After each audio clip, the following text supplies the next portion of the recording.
तो इस वक्त की बड़ी खबर सरकारी बैंक कर्मचारियों को लेकर सामने आ रही है। बैंक कर्मचारियों की सैलरी जल्द बढ़ने जा रही है। वित्त मंत्रालय ने इसको लेकर निर्देश भी जारी कर दिए हैं। साथ ही वेतन संशोधन प्रक्रिया को तुरंत प्रभाव से शुरू करने की बात भी कही गई है और इसका जो फायदा है तमाम पब्लिक सेक्टर बैंकों के जो कर्मचारी हैं उन्हें मिलने जा रहा है। तो अप्रैल लगभग बीतने को है और लोग जो है यानी कि बैंक कर्मचारी पिछले काफी समय से अपनी सैलरी के रिवाइज होने का इंतजार कर रही हैं। इसी बीच बड़ी खबर और बड़ा तोहफा एक तरह से इन सरकारी बैंक कर्मचारियों को मिलने जा रहा है, क्योंकि सरकार की तरफ से इनकी जो सैलरी है वो रिवाइज होने जा रही है।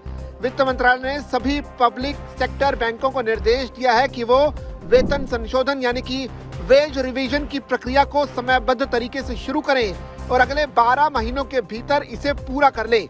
ऐसे में जल्दी ही सरकारी बैंक के कर्मचारियों को खुशखबरी मिल सकती है और उनकी सैलरी में बढ़ोतरी भी हो सकती है। तो देश के सरकारी बैंकों के कर्मचारियों के लिए आज एक जरूरी खबर सामने आई है। दरअसल वित्त मंत्रालय ने सभी पब्लिक सेक्टर बैंकों को निर्देश दिया है कि वो वेतन संशोधन यानी कि वेज रिवीजन की प्रक्रिया को समयबद्ध तरीके से शुरू करें और अगले 12 महीनों के भीतर इसे पूरा कर लें। ये कदम बैंक कर्मचारियों के वेतन और सुविधाओं को समय पर अपडेट करने के लिए उठाया गया है।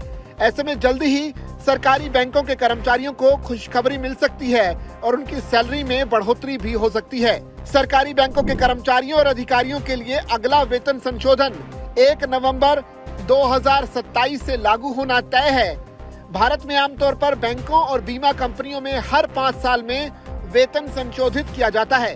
इस प्रक्रिया को बाई पार्टाइट सेटलमेंट कहा जाता है, जिसमें बैंक प्रबंधन और कर्मचारियों के संगठनों के बीच बातचीत होती है।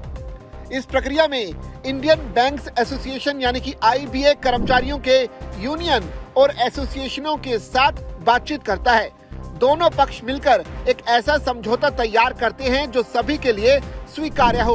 वित्त मंत्रालय ने इस बार साफ कहा है कि बातचीत समय पर शुरू हो और तय समय सीमा के अंदर पूरी कर ली जाए, जिससे किसी भी प्रकार की देरी ना हो।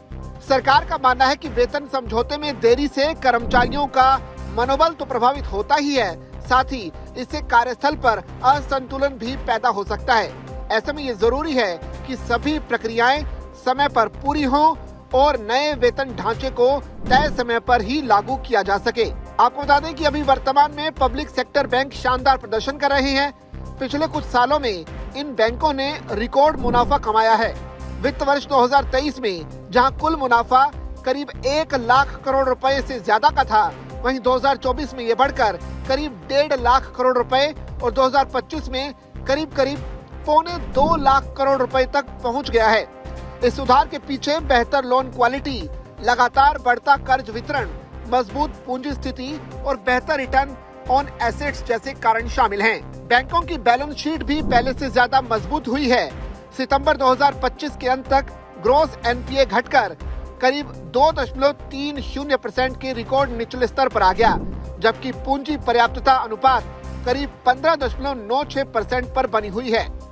तो इस तरह से बैंकों की मजबूत स्थिति को देखते हुए अब वित्त मंत्रालय ने ये निर्देश दिए हैं कि बैंकों के जो कर्मचारी हैं उनकी सैलरी को तुरंत प्रभाव से रिवाइज किया जाए और एक बेहतर सैलरी स्ट्रक्चर के साथ कर्मचारी अपनी आगे की जिंदगी जी सकते हैं। तो वित्त मंत्रालय की इस खबर पर आपकी क्या राय है? आप कमेंट के जरिए अपनी राय हम तक साझा कीजिए और इसी तरह की खबरों के लिए बने रहिए जागरण बिजनेस के साथ।